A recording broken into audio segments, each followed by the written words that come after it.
Ja, sista ljudkollen. 1, 2, 3, 4, 5, 6, 7, 8, 9, 10. Okej, bra.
som sitter med säljningen. Så jag skulle absolut att gå upp 5 minuter under tiden man gör det.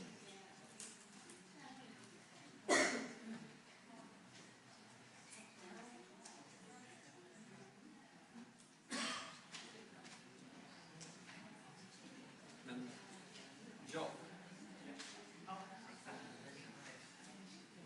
Jag pratade ganska nära nu. Jag drog ner innan det kanske var det. Om jag så här... Ja, jag låter så här. Jag sitter längst fram på handen. Varmensam. Och ska snart lyssna på tillkännagivande. Så låter jag här. Jaha. Okej, där. Är det där? Är det där jag? Nej?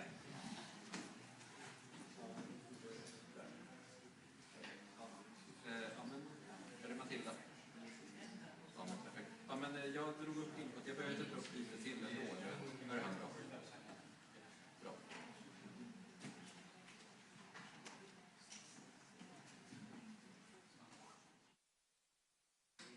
Men jag hade dragit ner det här för det var så här jättemycket, men då tyckte de det var för lite. Så nu har den där så jag tror också jag pratar lite tystare än vad jag gör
men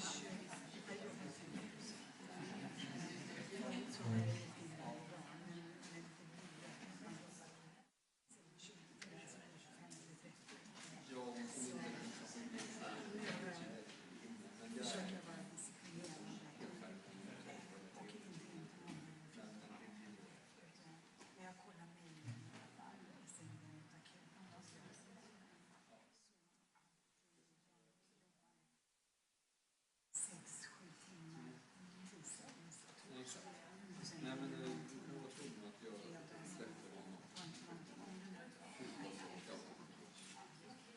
Så att det håller sig lugnt. Jag är alldeles strax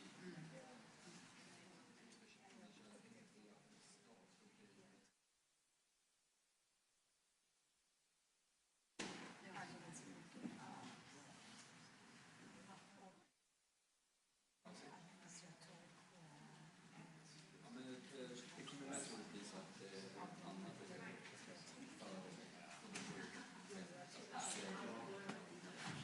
men det kan ju vara så att det är färdigt 12.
Kjell här.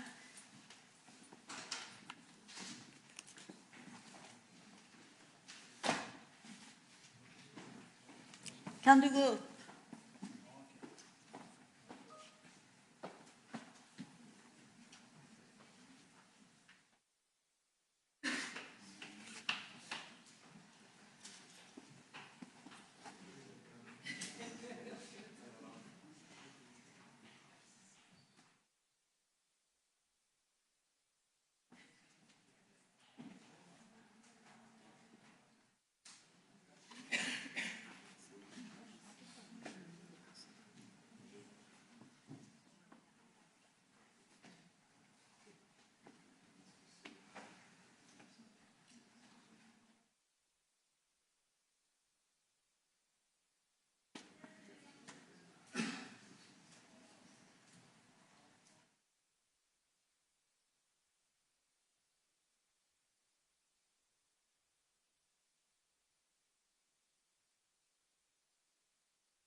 Ladies and gentlemen, good morning and welcome to Nobel Forum for the announcement of this year's Nobel Prize in Physiology or Medicine. My name is Thomas Perlman and I'm the Secretary General of the Nobel Assembly. I will first read the announcement in Swedish, followed by English. We will then present the background to the prize and open up for questions. Nobelförsamlingen vid Karolinska institutet har idag beslutat att Nobelpriset i fysiologi eller medicin år 2023 ska delas lika mellan Katalin Karikó och Drew Weissman för deras upptäckter rörande nukleosidbasmodifieringar som möjliggjorde utveckling av effektiva mRNA-vacciner mot covid-19. The Nobel Assembly at Karolinska Institutet has today decided to award the 2023 Nobel Prize in Physiology or Medicine jointly to Katalin Karikó and Drew Weissman for their discoveries concerning nucleoside base modifications that enabled the development of effective mRNA vaccines against COVID-19. Here are the two laureates. Katalin Karikó was born in 1955 in Szolnok in Hungary. She performed her prize-winning studies at the University of Pennsylvania in Philadelphia in the United States. She is currently a professor at Szeged's University in Hungary and is also an adjunct professor at the University of Pennsylvania. Drew Weissman was born in 1959 in Lexington, Massachusetts in the United States. He performed his prize-winning research together with Katalin Karikó at the University of Pennsylvania, where he is still active as a professor. I will now turn to Professor Richard Sandberg, member of the Nobel Committee, who will now describe the discovery. Please, Rickard.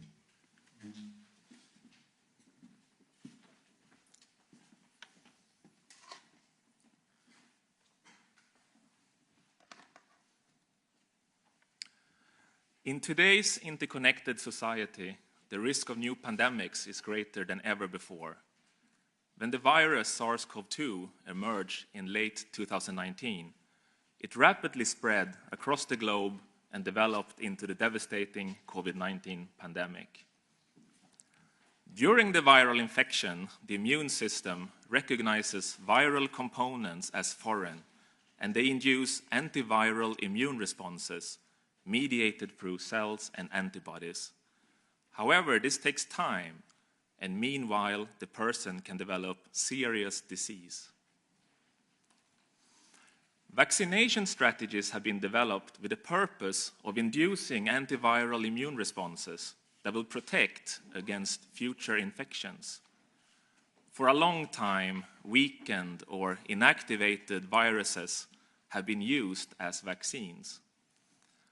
Vaccination programs have been very successful in mitigating many life-threatening diseases, including polio, measles, and yellow fever. With advances in molecular biology, targeted vaccination strategies became feasible. By isolating genetic information from the virus, specific viral proteins could be produced and used as vaccines.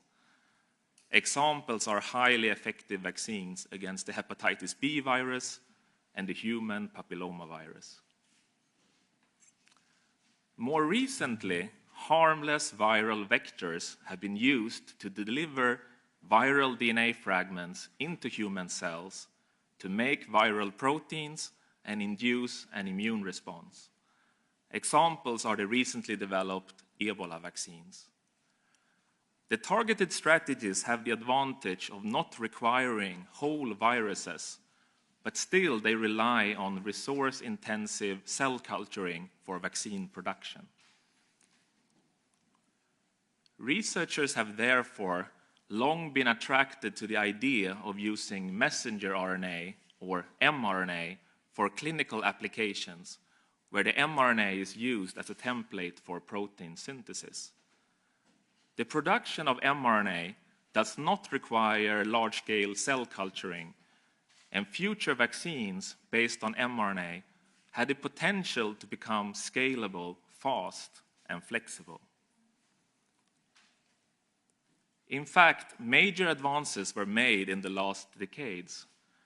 Researchers showed already 40 years ago that large amounts of mRNA can be produced without cells, for example, using the T7 in vitro transcription system. Moreover, progress was being made in delivering mRNA into cells using different forms of lipid carriers. But there was a major obstacle to development of mRNA-based clinical applications. When in vitro produced mRNA was delivered into cells, it resulted in low protein amounts, and additionally, it triggered an inflammatory cytokine response. This year's Nobel laureates, Katalin Karikó and Drew Weissman, started working together at the University of Pennsylvania, bringing with them highly complementary expertise. Karikó had a background in RNA biochemistry and a strong vision of RNA-based therapeutics. Weissman had a background in immunology, working with dendritic cells and their role in immune surveillance and vaccination. It was clear to them that in vitro produced mRNA must somehow differ from the mRNA made in human cells. Delivering in vitro produced mRNA into dendritic cells induced the inflammatory cytokine response, whereas the delivery of human mRNA did not. Using bacterial mRNA, shown on the right side, did also trigger the inflammatory response. Having explored several potential differences in the mRNA, they became interested in nucleoside base modifications. RNA contains 4 bases, often abbreviated as A, U, G, and C. However, these bases can get further chemically modified within our cells. It was becoming appreciated that base modifications were more prevalent in human RNA compared to RNA in bacteria. Could the lack of base modifications in mRNA produced in vitro be the critical factor that leads to inflammatory response? In a series of carefully constructed experiments, Carrico and Weissman used the T7 in vitro system to produce mRNA with various nucleoside base modifications. Each type of produced mRNA separately introduced into dendritic cells while monitoring the TNF-alpha levels, an important inflammatory cytokine. They discovered that mRNA produced with specific base modifications could almost completely abolish TNF-alpha secretion. In particular, modifications to the uridines, highlighted on the right side in orange, made a large difference. One of the most effective modified bases was pseudouridine, which is a naturally occurring uridine modification. Whereas in vitro produced mRNA triggered toll-like receptor activation, leading to inflammatory cytokines, mRNA made with pseudouridine did not. So Carrico and Weissman published their breakthrough discovery in 2005, 15 years before the COVID-19 pandemic. Realizing the importance of their discovery, they next demonstrated that base-modified mRNA resulted in higher protein expression in target cells, both in cell culture and in animals. More protein was made from each delivered mRNA molecule, and the laureates carefully dissected the cellular pathways involved. Carrico and Weissman made fundamental discoveries of the importance of base modifications in mRNA, which eliminated a major obstacle to mRNA-based clinical applications. Building upon this mRNA technology, as well as research by others on stabilized spike protein and mRNA delivery using lipid nanoparticles, 2 highly effective mRNA vaccines against COVID-19 were developed and approved in record time. Importantly, the 2 mRNA vaccines had complete substitution of uridines for a pseudouridine variant in the sequence coding for the spike protein. mRNA vaccines, together with other COVID-19 vaccines, have been administered over 13 billion times. Together, they have saved millions of lives, prevented severe COVID-19, reduced the overall disease burden, and enabled societies to open up again. The successful mRNA vaccines against COVID-19 have had a tremendous impact on the interest in mRNA-based technologies. mRNA technologies are now being used to develop vaccines against other infections. The technology may also be used for therapeutic protein delivery and cancer treatment in the hope of further improving human health. Here are the 2 Nobel laureates again. So this year's Nobel Prize recognizes their basic science discovery that fundamentally changed our understanding of how mRNA interacts with the immune system and had a major impact on society during the recent pandemic. Thank you, Richard. I would like to open up for questions. We'll, of course, continue with interviews outside, but if there are any questions. Yes? Have you managed to contact the winner? Who did you speak to, and what was their response to this announcement today? Yeah, I was, fortunately, I was able to reach both of them. they were very happy. It was wonderful to talk to them. This year I actually asked if they were surprised, because I suspected they maybe would not be having received many prizes. But Katalin Karikó explained that she was so overwhelmed, and also put it in context with her situation as a scientist for many years. 10 years ago, she told me that she was terminated from her current position and had to move to Germany for another position, and without her family and so forth. So it's been a dramatic change in her circumstances, and she acknowledged that, and she was great to talk to her and very happy. Drew Weissman as well. I mean, it was wonderful to talk to him, and he was overwhelmed and enormously grateful for this award. So yes, I got hold of them. Drew Weissman just a few minutes before coming down here.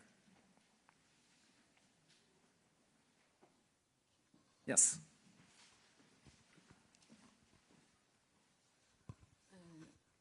Hello. Yeah, I'm Shifitin Aksasong from Green Post. I ask a maybe inconvenient question and need your further explanation. Do you really think that it's the vaccine and this COVID-19 pandemic? Thank you.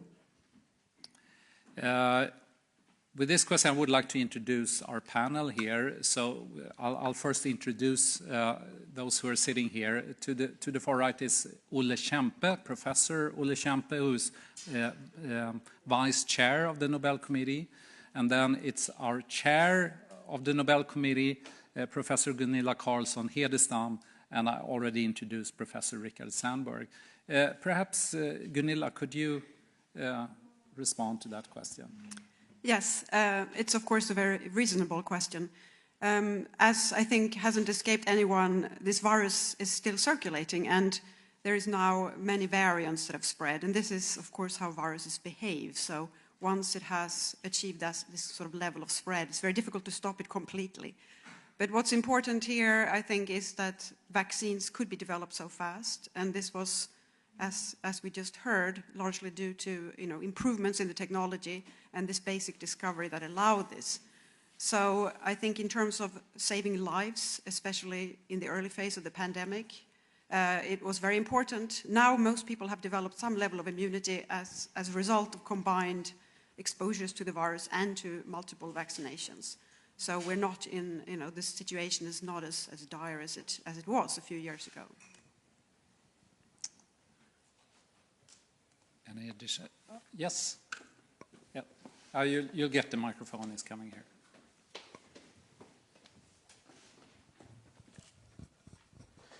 Thank you. This is Sunday Life Weekly from China. So my question is, considering the fast approval of mRNA-based vaccine against COVID-19, what impact can this year's prize have on the authorities to make decisions in the future for mRNA-based vaccine development? And another question is, do you consider this year's prize as a powerful strike back for the anti-vaccine movement and also for vaccine hesitation? Olle Kempe, could you respond to those questions? If I start with the latter part of your question, does this affect the anti-vaxxers and people who are hesitant? Anti-vaxxers, I don't know if they will change in any way, but I think giving a Nobel Prize for this COVID-19 vaccine may make hesitant people take the vaccine and be sure that it's very efficient and it's safe. Now we have 13 million tests being done all over the world on people who's not experienced the disease previously. And we know it's a very safe and very efficient vaccine. And the other question was if it will, our decision toward, will influence authorities? I think if the FDA and EMA will be faster in a situation like this, I think they made the right decision to be very fast. In other cases, it may be wise to be a bit slower, I think. Okay. Any additional question? Here's one, yes. Hello, this is Caixin Media from China. And with the mRNA, we don't know the long-term effect yet. So do you have any concern over that? Richard, would you like to respond to that question? Yes. Of course, mRNA vaccines have only been given for a certain amount of time, which begs your question. Having said that, of course, the mRNA vaccine that is given is very transient, and the fact that 13 billion people have gotten the virus, vaccine virus, and the amount of side effects noted to date is extremely limited. So I don't think it's a major concern. Anyone else want to add to that, or that's fine, I guess? I think that's Olle? Well, it can't be integrated into the nucleus, into the DNA, and that's, a safety precaution. The adverse effects that's been noted is mostly a mild myocarditis or perimyocarditis, mainly affecting young males, but that normally resolves without any long-term effects. And maybe one could also add that the consequences of having COVID-19 can definitely have long-term health effects, as we know. So one always needs to relate the very minor effects of a vaccine to the severe risks of actually getting the disease. Yes?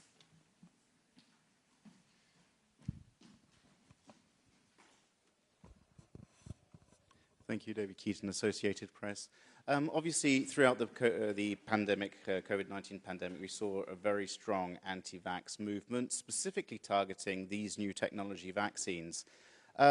As a scientific body, as scientists, what must this medical community do to try and breach this gap of trust between the wider audience, the wider public, and the science community to convince people that these are indeed safe? Yeah, Gunilla, could you? I think continuing to communicate how vaccines work, and for example, in the case of COVID-19, people felt that the vaccines were produced or developed very quickly. And that's true, because there was a huge need for that. But what these accelerated clinical trials did was not to remove any safety step. It was running things in parallel instead of sequentially. So there was no compromise in terms of the safety measures. And maybe that's not always understood. So, of course, communicating how it's done and all of the decades of basic research that's behind this kind of work, that's also not always appreciated by the public. But I think hopefully this prize can help highlight some of that, because this work has been going on since the 1990s. Okay. Here is one more up here.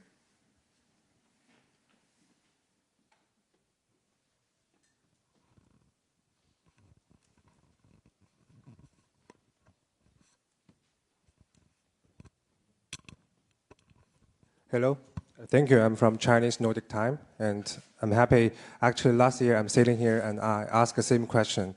So, well, mRNA vaccine will win the prize, but this year it gets a well-deserved prize. So I think everyone's happy with this. So the first question is about mRNA vaccine. So is there any other applications for mRNA vaccine in other diseases like cancer or like infectious diseases like this?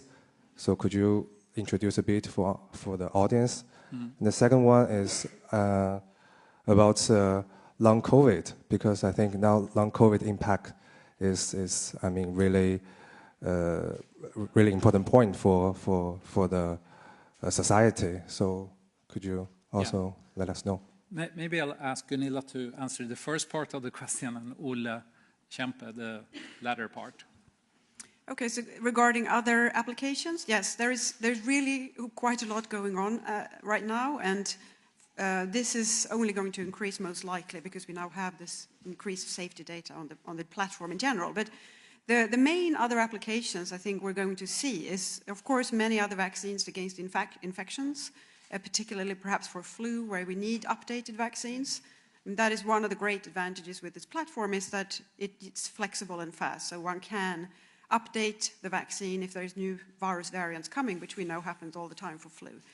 Other applications that are really sort of, there's going to be a lot of exciting findings, I think, coming out, and that's already started, is in terms of therapeutic cancer vaccines. So those are not preventative, but therapeutic vaccines, and they can either be done in a personalized manner or in a more general manner. Cancer is, of course, a very difficult disease, and it's in fact many, many different diseases, but cancer vaccines might very well benefit from this platform. And thirdly, there is many experiments and actually already clinical trials going on to deliver therapeutic proteins. And that can be replacing a defective enzyme, or it can be introducing an immunomodulatory protein. So in that sense, there is quite a lot of work that we will see, I think, applied to a variety of diseases.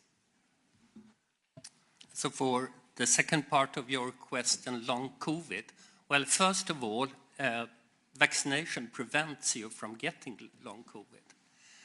Then long COVID is a spectrum of different diseases, which ranging from the myocarditis that is usually much more prevalent if you get the COVID infection than from the vaccination.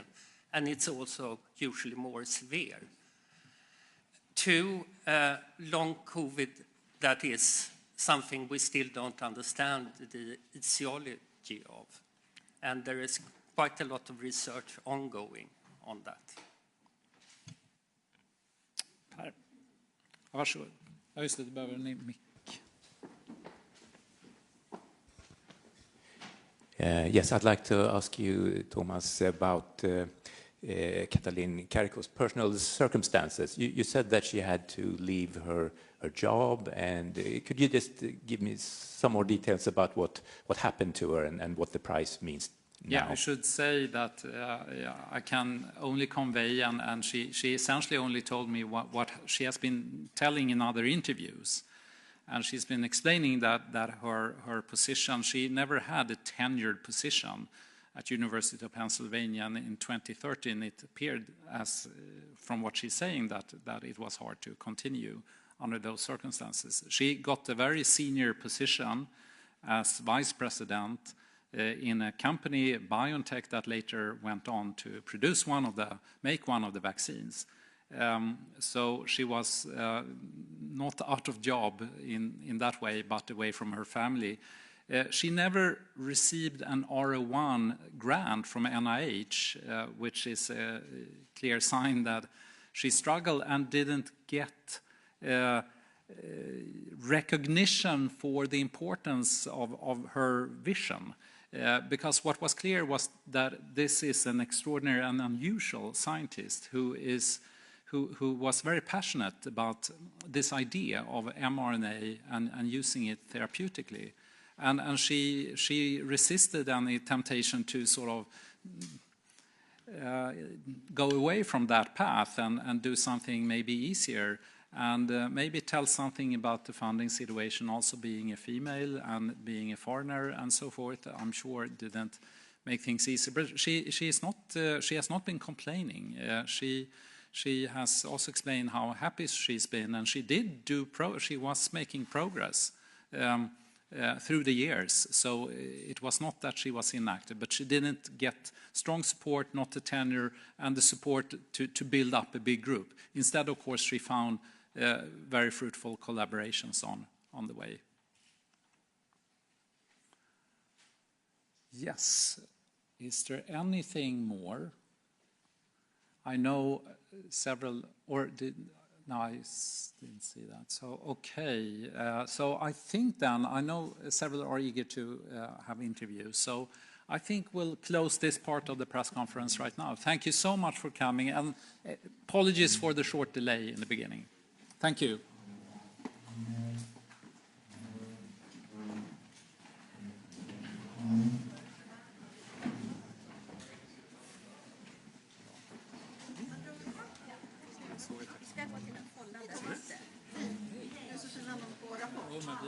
har sett flera gånger. Ska vi gå upp till rummet? Ja, vi gör det. Har ni mer papperna där? Ja, just det. Nej, men De har glömt att dela ut. Ann-Marie, är det här papperna som... Ja, de kan vi dela ut. Tänkte att jag skulle ta med mig ett. Var det på svenska också eller? Ja. Var det svårt att få tag på dem? Den ena var, det var det. Och en teknisk missöde med printningen faktiskt. Och sen blev det att jag påprintade och jag ringde. Och sen så bestämde jag oss för att...